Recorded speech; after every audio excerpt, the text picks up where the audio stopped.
14절에 보면 고쳐주십시오가 나옵니다. 폭풍이 부는 곳과 같은 곳에서 안전하게 보호받다고 안전한 상태 또는 장소를 도달했다. 건강을 회복하다의 뜻이라고 사도행전 28장 1절과 4절에는 말하고 있지만 백부장의 애들하고 간절한 소원을 엿볼 수가 있습니다. 6절을 보시면 수고하실 것 없습니다가 나옵니다. 수고하다는 원래 가죽을 벗기다, 난도질하다의 뜻이지만 후대에 괴롭히다, 귀찮게 하다의 뜻으로 사용되었다고 합니다. 9절에는 놀랍게 여기셨으며가 나오는데 이거 외에 단 한 번 고향 사람들이 믿지 않았을 때 사용되었습니다. 마가복음 6장 6절에 나옵니다. 유대인들이 믿지 않은 것과 이방인들이 믿는 것은 다 같이 놀라운 일이었습니다. 31절입니다. 31절에는 건강한 남자가 나오는데 건강한 사람이 나옵니다. 의사인 누가는 의학적 용어를 사용하고 있습니다. 이 단어에서 위생학을 의미하는 것이 유래가 하들지는 유래가 되었으며 목회 서신에서는 은유적으로 사용되고 있습니다. 즉 건전한 교리, 건전한 말씀인데요. 한편 마태와 마가는 일반적인 의미에서의 강한 자, 온전한 자를 쓰고 있습니다. 물론 여기에서 건강한 자는 바리새인들이 아닙니다. 그들은 겉으로 건강한 것처럼 보였지만 실제로는 치유 불가능한 내과적 중환자였다고 합니다. 한편 세리들은 겉으로 상처투성이인 인간들이었지만 속으로는 가슴을 치며 회개하는 건강한 외과적 환자였습니다. 파스칼의 말을 적용한다면 바리새인들은 인시하는 죄인요, 세리들을 죄인시하는 의인이라고 말할 수 있다고 기록합니다. 11절과 17절까지는 가보의 외아들을 살리신 이야기는 누가복음에만 있습니다.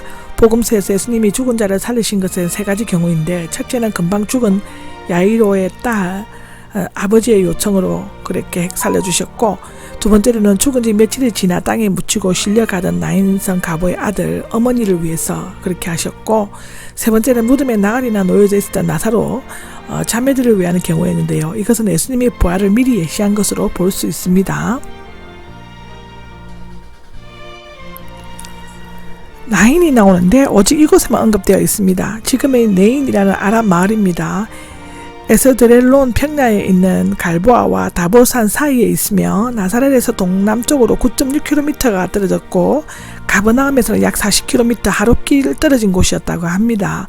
원래 이사갈 지파의 땅에 속해 있었고 나인이라는 아름다운 기영원이라는 뜻이라고 기록되어져 있습니다. 12절을 보면 성문이 나옵니다. 나인은 성곽으로 둘러싼 성읍이었음을 알 수 있습니다. 유대인들은 더운 날씨 때문에 당일에 장사 지내었으며 죽은 자를 메고 나오는 행례가 죽은 자라도 살릴 수 있는 예수님의 일행이 마주치게 되었는데요. 한 죽은 사람이 나오는데 그는 외아들이었고 그 어머니는 가부였습니다.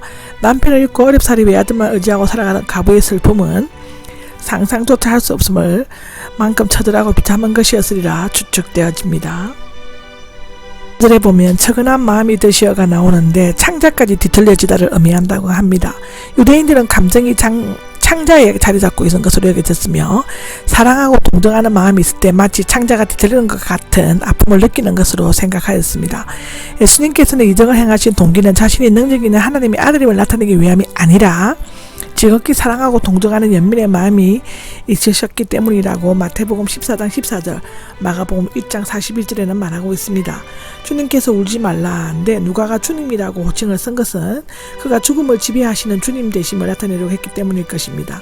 생명의 주님께서는 죽음과 정면으로 대면하셔서 울지 말라는 것은 현재 명령법으로서 우는 것을 그치라는 뜻입니다. 가부는 소리 없이 흐느껴 흘린 것이 아니라 크게 소리내어 흐느껴 울었다라고 합니다. 장례식에서 여자가 앞에 나서서 죽음의 행위를 인도하는 것은 범죄하여 세상에 죽음을 가져다 주었기 때문입니다. 갈릴리 지방에서는 반대로 뒤를 따랐는데 그 의미는 바로 간 뒤에서 따랐을 것이라고 기록합니다. 14절에 보면 간에 손을 대시자가 나옵니다. 율법에서 죽은 자의 간에 손을 대는 것은 부정한 것으로 규정하고 있습니다. 레위기나 민수기는 그렇게 기록합니다. 예수님은 의식적 불결의 위험을 감수하셨고 여기서 간의 예굽의 것처럼 무거운 것이 아니라 널판지가 마른 가지를 침상처럼 만든 후 그 위에 시체를 얹어 놓았을 것입니다. 일어나라가 나오죠. 어미에게 울지 말라고 하신 예수님의 젊은이를 향해 일어나라고 말씀하셨습니다. 우주 만물을 말씀 한마디로 창조하신 그 권능으로 죽은 자를 향해 명령하셨습니다. 엘리야나 엘리사, 베드로나 바울이 이적을 행했지만 그들은 주님께 기도하고 그 권능을 힘입어 행한 것이었습니다. 예수님께서 명하시면 그대로 현실이 됩니다. 아멘. 누가복음 7장 15절인데요. 일어나 앉아가 나옵니다. 간뚜껑이 없었으므로 곧장 일어나 앉을 수 있었는데요. 유대인들은 간뚜껑을 닫을 때도 못질을 하지 않았고 또 돌도 비교적 가벼운 것으로 덮었다고 하는데 그 이유는 부활 때에 나무나 돌을 밀치고 일어날 수 있도록 하기 위함이었다고 합니다. 특히 일어나 앉아는 의학용어로는 도로가가 살아났을 때도 사용되었다고 사도행전 9장 40절에는 말하고 있습니다. 세 부활 사건은 다 일으킴을 받은 것으로 되어 있습니다. 예를 들면 이아로의 딸이 죽은 자리에서 일으킴을 받고 가부의 아들이 간에서 일으킴을 받고 나사로가 무덤에서 일으킴을 받았습니다. 그 어머니에게 내어주셨다가 나오는데 죽음이 그 먹이를 약탈해 간 것을 빼앗아 도로 어머니에게 주셨습니다. 이것은 엘리야가 사르밧 가부의 아들을 일으켰을 때와 같습니다. 열왕기상 17장 23절을 보시면 됩니다. 그리고 그 젊은이는 어머니에게 꼭 필요하다는 것을 아셨기 때문에 나를 따라오라고 명령하시지 않으셨습니다. 하나님께서 어떤 사람을 온전한 봉상자로 부르실 때는 그 사람이 인간적인 책임을 무시하지는 않으신다고 성경은 기록하고 있습니다. 16절에는 두려움에 사로잡혔고가 나오는데 거룩한 능력이나 신적 권위에 대해 사람들이 느끼는 일반적인 감정입니다. 이것은 누가복음 1장 12절에서 30절, 마태복음 1장 20절, 누가복음 1장 30절, 또 2장 9절, 5장 10절에도 나옵니다. 성도들에게는 경이로운 두려움이 그리고 죄인에게는 형벌의 두려움이 주어지는데 하나님께 영광을 돌리며 미완료 과거형으로서 계속적으로 하나님을 찬양하는 것을 나타내고 있습니다. 그들의 반응은 크게 두 가지였는데 첫째는 우리 가운데 위대한 예언자가 나타나셨다이고 아마도 그 지역 사람들은 엘리사가 행했던 기적을 회상하고 그렇게 말했을지도 모릅니다.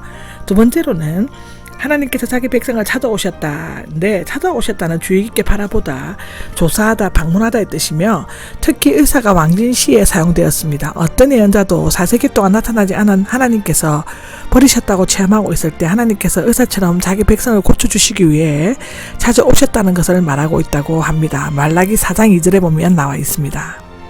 1절에는 온 유대가 나오는데 팔레스타인 전 지역을 말하고 그 주변 모든 지방은 수리아와 페기아 등의 이방 지역이었다고 하고요.